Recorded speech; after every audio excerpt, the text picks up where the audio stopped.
Chega uma hora que o torcedor do Vasco tá cansado, mano. Porque o torcedor do Vasco já sabe que o Flamengo tem mais dinheiro que o Vasco. Só que o Flamengo tem mais dinheiro que o Vasco há 20 anos, porra.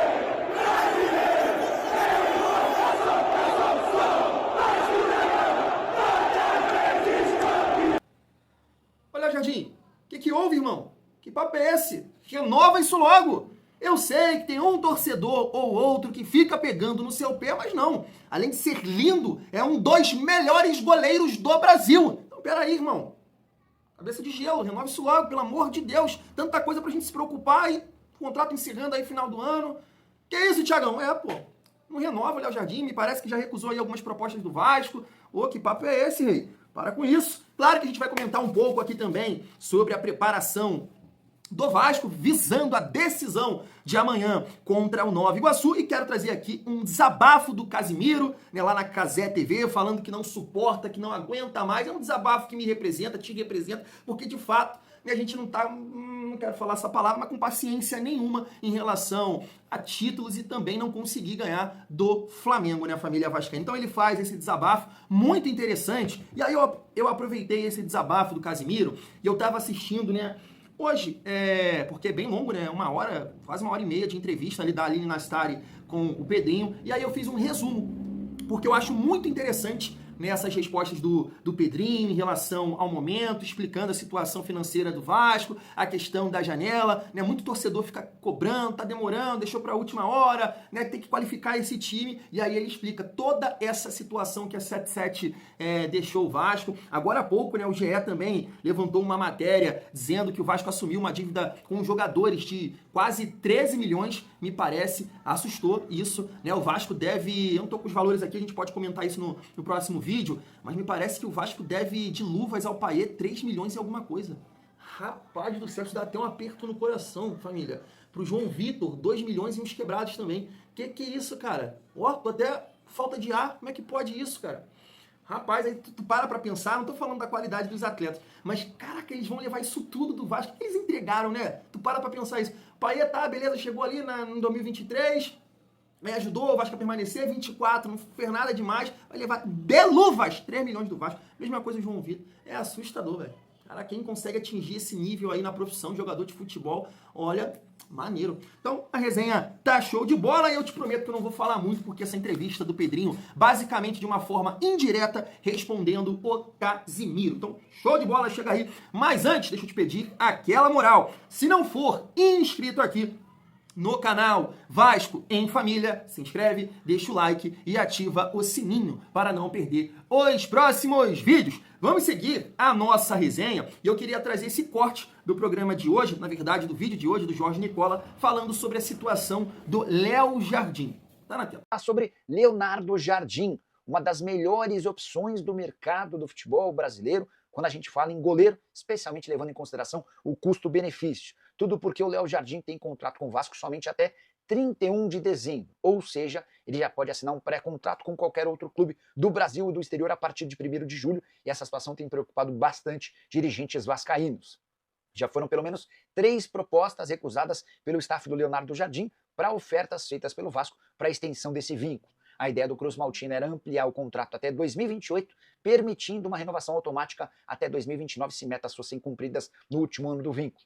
A ideia do Leonardo Jardim é aguardar cenas dos próximos capítulos. Ele quer entender como é que o mercado no Brasil e no exterior vai se manifestar em relação a esse atleta de 29 anos de idade. Também existe especulação de que clubes brasileiros entraram em contato e por isso o Léo teria dificultado a renovação com o Vasco. Por que eu citei ele como o melhor custo-benefício entre os goleiros? Jovem, 29 anos de idade, para um goleiro é uma idade bastante promissora. Enorme capacidade técnica, muito bom debaixo das traves, também sai bem, incontestável à frente do gol do Vasco desde que foi contratado. E ainda chegaria a custo zero, embora no futebol essa ideia do custo zero meio que seja inimaginável, né? Se o cara tá livre de qualquer vínculo com o clube, vai exigir uma compensação financeira de luvas. Mas diante desse cenário e com a dificuldade na contratação de goleiros, classifico Leonardo Jardim como a melhor oportunidade de mercado. Embora o Vasco ainda tenha a chance de tentar chegar a um acordo, deve precisar abrir os cofres para transformar o Léo Jardim em um dos mais bem pagos do elenco, ele vale. Jogador que havia sido comprado do Lille, da França, em 2023, por 2 milhões de euros. Se perder o Léo Jardim, além de ficar sem um grande goleiro, o Vasco ainda não recupera esse investimento de 2 milhões de euros. Caberia no seu time do coração? Tá aí!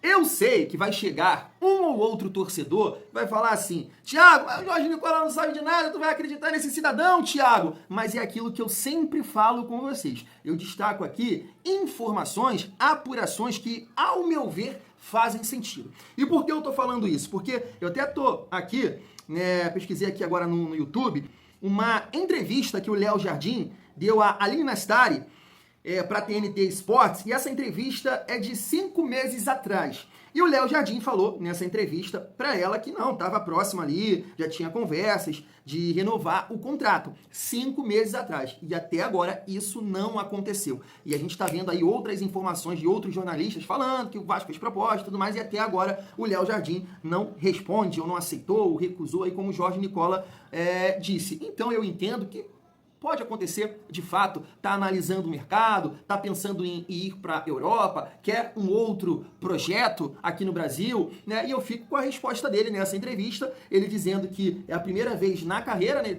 Acho que ele chegou no Vasco com 28, né? Tem que estar com 29 agora, o Jorge Nicola falou aí. É a primeira vez na carreira que ele conseguiu ter isso num clube, né? Esse apoio, esse reconhecimento, né? Melhor dizendo, aí dos torcedores no Vasco. Então, assim, eu sei que muita gente fala do Léo Jardim, fala que ele não é um goleiro de pegar aquela bola, eu discordo, né? Nesse vídeo mesmo, nesse jogo mesmo agora contra o Flamengo, né, gol do Bruno Henrique, eu vi muita gente comparando o lance do Hulk, né, na Copa do Brasil, que também muita gente falou que era uma bola defensável. Cara, pode até ser, né? Tanto esse lance do Hulk quanto do Bruno Henrique. Mas, cara, é difícil. Não dá pra falar que é uma falha, não dá pra falar que foi um erro. Dois lances, assim, que de extrema felicidade, o do Hulk e, na minha visão, do Bruno Henrique, uma cagada. Uma cagada que, na minha opinião, qualquer time do mundo, aquela bola ia lá na arquibancada. Mas contra o Vasco, o cara chuta todo torto, vai na gaveta. Então, eu acho que o Léo Jardim começou muito mal no Vasco, pelo contexto, mas depois conseguiu dar a volta por cima e hoje é um protagonista, né, do Vasco. É um pilar, como eu sempre falo aqui. Então, é muito difícil você achar um goleiro que chega e, né, num primeiro momento tem esse impacto positivo aí. Aí, cara, é difícil. Então, eu acho que o Vasco tem que tentar segurar, claro, os principais nomes, mas também, sei, né, se o jogador quer uma outra aventura, quer a Europa novamente, aí tu vai fazer o quê, né, a família vascaína? Mas o Vasco tem que tentar esticar a corda ao máximo para ficar com esse jogador, é a minha opinião, quero saber a de vocês. Falando um pouco aqui, né, da Copa do Brasil, tá na tela, o Vasco acabou de divulgar, né, imagens do treino de hoje, tá aí, vou destacar aqui o nosso treinador que já tem uma galera pegando no pé dele. Eu sei que eu sou um cara que recentemente defendeu muito, né, o Rafael Paiva. Confesso para vocês que não é o caso aqui com o Carille, né? Porque eu entendo que eu tava ali com uma gratidão muito grande ao Rafael Paiva, porque por tudo que a gente estava passando naquele ano, né, no ano passado, porrada de um, porrada de outro, não dá um chute no gol contra o Juventude e o treinador conseguiu ajustar, e aí o Vasco caminhou, a gente fez uma temporada até tranquila. Não é o caso com o Carille, só que eu acho que não é o momento de cobrar, até porque, né, Lloyd, Garré e Nuno chegaram agora, então eu acho que tem que ter um pouco mais de tempo, e aí sim depois a gente pode entender, né, e avaliar melhor esse trabalho do Carille. Porque eu não posso, assim, eu vejo muita gente agindo na emoção. Manda embora, não serve, não presta, não entende nada. Tudo bem, beleza, não vou discordar de você, mas traz quem? Renato, Vanderlei, Crespo, sabe? A gente não tem um nome que vai chegar e... Então, acho que o Carille, vamos deixar ele trabalhar, vamos torcer para que ele possa realmente organizar mais aí o Vasco e o Vasco performar melhor. Esse é meu ponto de vista. Tem aqui também, destaquei para vocês, né? O Nuno Moreira, que eu espero que jogue aí contra o Nova Iguaçu, comece, né, a partida. E também o Menino Couto, que nessa partida também contra o Nova Iguaçu, eu espero muito mais dele, né? Pelo nível do adversário e por entender que é uma partida que o Vasco vai ter que ter mais o controle do jogo, porque precisa ganhar para passar de fase, e aí é um contexto totalmente diferente da partida contra o Flamengo, que aí não tem um encaixe para o Felipe Coutinho. É um Felipe Coutinho que tem que correr, e aí tem que buscar a bola, tem que ajudar na marcação, e aí, cara, você não consegue ter o melhor do Felipe Coutinho. Nessa partida, irmão, tem que fazer a diferença. É a primeira decisão aí do ano que eu entendo que, né, nesse cenário que favorece ele, que o Vasco vai ter que ficar mais com a bola, ele tem que realmente assumir esse papel aí de protagonista do Vasco nessa partida contra o Nova Iguaçu, família vascaína. E aí, para finalizar aqui a nossa resenha, eu gostaria de trazer esse desabafo, né, do Casimiro, e logo depois, nessa entrevista aí, eu fiz um corte, um resumo, né, uma entrevista de 1h27, eu consegui resumir ali em 10, 12 minutos, mas eu acho que vale muito a pena assistir. Depois a gente vem aqui só para dar uma pincelada final. Se liga só. Chega uma hora que o torcedor do Vasco tá cansado, mano. Que o torcedor do Vasco já sabe que o Flamengo tem mais dinheiro que o Vasco. Só que o Flamengo tem mais dinheiro que o Vasco há 20 anos, porra. Só que foi prometido durante esses 15 anos que em algum momento o Vasco ia ter uma realidade financeira melhor. Só que isso não chega, irmão. Então, assim, caralho, vai ficando desesperador. E se você fizer um recorte, pô, pega qualquer time, tá? Pega qualquer time, pega a Série A hoje. É que todos melhoram, né? Todos Exatamente. Pega os 20 da Série A. tá tudo Minha burrice agora não me cabe, mas respira. os 18, que não seja Flamengo e Vasco. Aí você pega os 18 times que jogaram com o Flamengo, os últimos 30 jogos. Nenhum tem o histórico que o Vasco tem. E você vai ter times que têm um investimento maior que o Vasco, menor que o A parada Vasco. eu acho essa. É principalmente essa. Porra, meu irmão, o que pega, entendeu? Porque assim, Acho e que o nos últimos Flamengo... 30 jogos, sei lá. Porra, nos últimos 30 jogos o Vasco tem 2 vitórias. Eu vi uma 22. estatística aqui, acho que, se eu não me engano, era. Não lembro o time, mas tipo, Madureira tinha mais vitórias em 30 jogos do que o Vasco. Assim, o Madureira tem um time melhor que o Vasco? Não. Não tem. Não. Me desculpa. E o Flamengo, durante esse período, esse time do Flamengo é foda. O do ano passado era foda. Mas nesses 30 jogos tem time ruim. tem time mais ou tem menos. time mais ou menos, sim. E que o Vasco entrou no rock, pô. Aí complica muito. Vida deles. E assim também foi feito. E a gente já tem também o abatimento da dívida de uma forma gigantesca. E a recuperação judicial de uma forma mais didática para o pessoal entender. Nesse período de um ano, praticamente, a gente vai ali organizar, criar um cronograma de pagamentos para as dívidas. Nesse período de um ano, a gente não tem que pagar nada. Então a gente respira muito, gera muito fluxo de caixa. E aí a gente contando também com novas receitas, com dinheiro novo, com novos patrocínios, a gente obviamente incha. E aí a gente tem que ter muita responsabilidade para honrar, depois daquele um ano que vai ter o compromisso, né, de você criar um cronograma de pagamento, para a gente honrar. E eu acho que essa é a solução. Lá atrás, quando eu falei que eu estava entrando com o meu grupo para fazer uma reestruturação financeira, e muitas pessoas falaram assim, todo mundo entra falando isso e nunca faz. E eu falei, não fazendo uma analogia, mas haverá sinais, a gente, obviamente, a medida cautelar já era um sinal claro.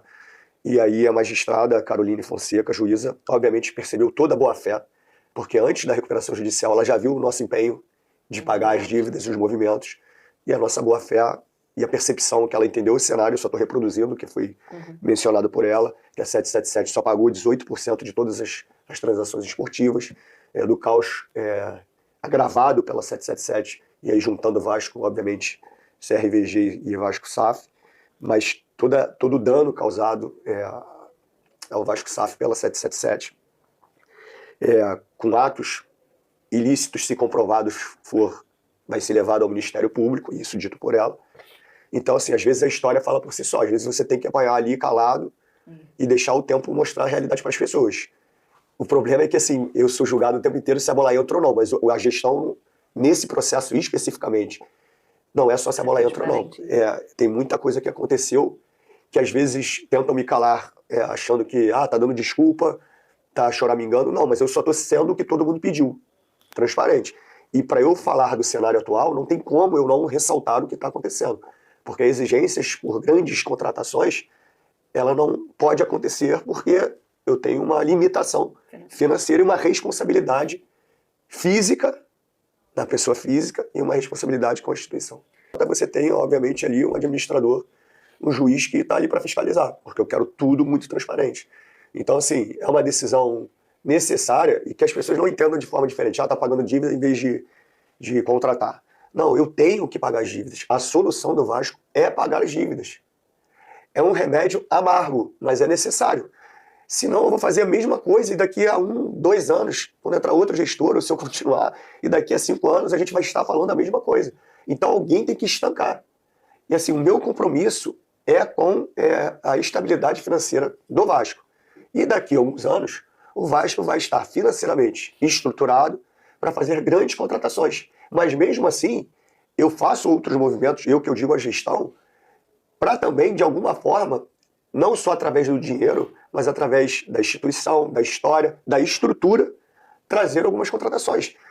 Era para ser investido um valor no CT que não foi. Isso eu não estou falando, você vai lá, você vê, não foi investido. De forma... Pela 777. Pela 777. E a gente... porque isso está em processo atualmente. Em processo, para você ver que não tem área molhada. A área molhada que a gente fala que a gente tá botando piscina, não. Aquilo ali é uma área de reabilitação, do recovery dos atletas, das banheiras para os atletas. Que tem todos os CTs. Que tem todos os CTs e que é primordial para uma recuperação de pós-jogo, para uma recuperação de jogadores que tiveram a ruptura do ligamento cruzado do LCA, como o Paulinho, como o Jair, como o David, que precisa fazer um trabalho na piscina. A gente começou as obras. Então, assim, a gente está dividindo dinheiro com tudo pra gente, e ao mesmo tempo pagando as dívidas pra gente criar um Vasco diferente. Qual é o tamanho dessa dívida hoje? Vocês têm... 1,4 bi. Quando a 777 assume? Como ela abre uma empresa, não tem nada, né? A empresa não tem dívida. E ela aumentou a dívida, acho que em 350 milhões, se eu não estiver enganado. Mesmo com o aporte de 310. Ou seja, a dívida foi maior, o aumento da dívida maior do que o aporte. Então assim, não é falar do passado, é ser transparente com o torcedor. Eu tô passando o que está acontecendo. É que no fim o passado ele transformou o presente, né? Ele transforma o presente, porque qualquer movimento que eu faço, ele é consequência de um passado não só distante, mas recente. Então, assim, as pessoas têm que entender isso. Eu posso errar, e devo errar muito, acertar algumas vezes, mas assim, o processo que eu estou fazendo com o Vasco é de limpeza. A gente está limpando o Vasco para daqui a algum tempo a gente poder sentar numa árvore com muita sombra, debaixo de uma árvore com muita sombra. Essa semente tem que ser plantada agora. Você gostaria de contar para o torcedor como aconteceu? Então, tem muitas coisas que são ditas que elas não... O que eu falo sempre é que assim, o vascaíno, ele tem que começar a se unir. É só isso que eu peço. Parar de botar ideologia, política, e não é pelo Pedrinho não, é pela instituição. E eu vou pegar um gancho da janela, mas um exemplo. Não foi o Pedrinho que entrou com ação contra a 777. É a instituição, é o Vasco. Eu estou protegendo o Vasco. Então, assim, as pessoas não deveriam ficar com raiva disso. Porque se outro fizesse, eu estaria apoiando. Porque foi o melhor para o Vasco. Então, assim, é criar uma união, independente de concordar ou não, ok, das críticas ou não, não é isso que eu estou falando. Mas que sejam críticas verdadeiras. Que sejam críticas realmente para produzir algo importante para o clube. Não para criar picuinhas porque não gosta, não vai. E quem se prejudica é o clube há anos e anos, eu venho falando isso. E o clube está nessa situação muito por causa disso. Então, assim, criaram o rótulo que parece que a gente só vai buscar os jogadores na última semana da janela de contratação. Não é isso. O que a gente faz? A gente, como a nossa dificuldade de contratação pela questão financeira é maior do que os outros, a gente começa bem antes que os outros. Só que a gente tem que ir equilibrando, barganhando, né? A gente não vai lá em cima já no que... E a gente tenta jogadores importantes. Né? O Brian é um grande jogador. Mas a questão do Bruma, ali você pode ter certeza que a maioria não sabia quem era. Só teve essa repercussão porque o negócio não aconteceu. Entendeu? Então, assim, tinha que estar lá, não tinha que estar lá. A questão da presença, que muitas pessoas ficam falando para ter razão e não para compreender, as pessoas querem ter razão, elas não querem refletir sobre o debate. A questão da presença, ela parte muito se o jogador tem dúvida, se as coisas não estão evoluindo. Pô, você vai lá e você mostra. No caso do Bruma, não. No caso do Bruma, estava tudo lá. Estava o contrato, estava a proposta para o Braga. Era só ele pegar a caneta e assinar. Era tudo que ele tinha pedido. E no último dia da janela de Portugal, não na nossa. E o empresário parou de responder. Aí eu entro no circuito, eu começo a pressionar o empresário, ele me responde, e aí fica uma conversa meio estranha quando o Benfica tem no último dia lá o Di Maria machuca, e o jogador opta por assinar com o Benfica. Pô, é azar? Não sei se a palavra é azar. Se tivesse lá teria sido contratado? Não sei. Mas pô, se você tivesse lá... Não é assim, porque as coisas estavam fluindo, não tinha nenhuma negativa. Não tinha nenhuma negativa. No caso agora, por exemplo, do Lloyd, era necessário, por 2 motivos. O Marcelo teria que ir por um outro motivo, e já teria que ir porque estava tendo um imbróglio, que a gente já tinha chegado no valor, e as coisas não estavam acontecendo. Então a presença do Marcelo lá foi importante. Então, assim, do Garré também foi. Do Garré, porque era no mesmo local lá. Então, assim, não é porque não deu certo o Bruma, porque não tinha ninguém lá, ou porque a gente demorou, não. A janela anterior, do ano passado, de repente, a gente poderia ter sido melhor? Poderia, é verdade. Poderia. A gente assume isso. Mas tem certas coisas que não são como as pessoas falam. Então, assim, o Maurício Lemos, ano passado, quando a gente não trouxe pela dificuldade da transação mesmo, todo mundo, era um grande zagueiro, vocês falharam. Aí quando a gente traz, não serve mais, assim. Então, assim, tudo é um viés que não é legal. Então, assim, a gente atacou as áreas que a gente achou necessárias, a gente ainda precisa de algumas posições, só que a gente tem um valor para o ano, então a gente atacou em alguns pontos extremos, né, meias pontas, um extremo específico, a zaga, mas a gente já sabe que a gente precisa de outros setores, que a gente vai fazer, ou na janela ainda, se der tempo, nacional, ou na janela do meio do ano. A gente fala assim de janela, e aí assim, acho que o torcedor que critica sempre fala, vai voltar a falar de 777, vai voltar a falar de 777, mas é o que a gente falou ali atrás, né, que a 777 no fim ela se faz muito presente. A gente também tá falando porque são muitas coisas agora essa semana. E ela acaba se fazendo muito presente por ter sido um passado recente que implica a consequência que ela traz hoje, né. Eu queria que você tentasse passar um pouquinho o quanto de não contratação o Vasco fez, ou melhor dizendo, quantas contratações o Vasco fez de quem já estava aqui. Porque eu sei que tem uma muitas. lista de jogadores, a gente viu isso muito recentemente com o Puma, mas eu acho que agora o Paulinho também. Jogadores que não foram contratados, mas não foram pagos, então é quase que como Tem que pagar a transferência para não tomar transfer transfer ban. ban. Então, por Exato. exemplo, o Leandrinho vai emprestado para um abatimento da parte da dívida do Paulinho. Então, assim, senão a gente ia ter que pagar $1 milhão, e aí a gente está falando de R$7 milhões. Então, assim, quando eu trago, por isso que eu falo assim, quando eu falo as coisas, quem tem boa intenção para ouvir, fala que é transparência. Quem tá com uma intenção completamente equivocada e quer causar um caos no clube, tá falando que só sabe reclamar que é mimimi. Mas não é, por exemplo, tem clubes no Brasil que a gente tinha interesse em certos jogadores que a gente deve, pô. Só que o que eu posso te falar, que esse momento agora, Aline, é um momento muito positivo pro clube. Com a recuperação judicial, gerando um fluxo de caixa mais cheio, sabe? É um momento importante pra gente organizar, melhorar a condição do clube financeira. Então, assim, a gente honra todos os compromissos, que isso fique muito claro. O Vasco hoje é um clube seguro para todos os atletas que queiram jogar no Vasco. Isso, um atleta liga pro outro para perguntar. No tanto que o Brian, obviamente, falou com o Puma, com o Maurício Lemos, e estava doido para vir. Um jogador de primeiríssima prateleira. Então, assim, qual a informação que ele pegou desses atletas? Informações completamente positivas. Então, assim, o clube hoje é um clube muito organizado, financeiramente, com todas as dificuldades e com a estrutura que a gente está tentando montar lá. O pagamento pelo Paulinho, ele foi agora? Metade foi agora. No empréstimo do Leandrinho, eu teria que pagar $1 milhão do transferência do Paulinho para não tomar transfer ban. E aí a gente teve um abatimento na metade da dívida dele, do Paulinho, e a outra metade a gente conseguiu empurrar para setembro. Senão eu teria que pagar agora. Ou seja, $1 milhão daria uns R$6 milhões, que é o valor de um grande jogador hoje. O Rony era esse valor, né? Sim, o Rony se pagasse... Isso é pro entendimento da torcida, é isso. E esse próprio valor que tal que os compromissos que não foram honrados pela 777 com os jogadores que estão ali. Porque ao mesmo tempo que eu tenho que fazer o movimento de contratar jogadores, imagine se eu contrato jogadores, Aline, e não pago as luvas atrasadas para os jogadores que estão ali. Isso foi dito pela consultoria da Fundação Getúlio Vargas, da Alva de Marçal, repetida e mencionada pela magistrada juíza Caroline Fonseca, que a 777 pagou 18% de todo o planejamento esportivo. Então, imagine eu com toda essa dívida para trás com esses atletas, contratando gente e não pagando eles. Então, eu estou contratando, mas eu estou tendo que quitar aqui com eles também. Tá contratando. Senão eu perco o vestiário. Então eu estou contratando os que já foram contratados. Para deixar um ambiente normal.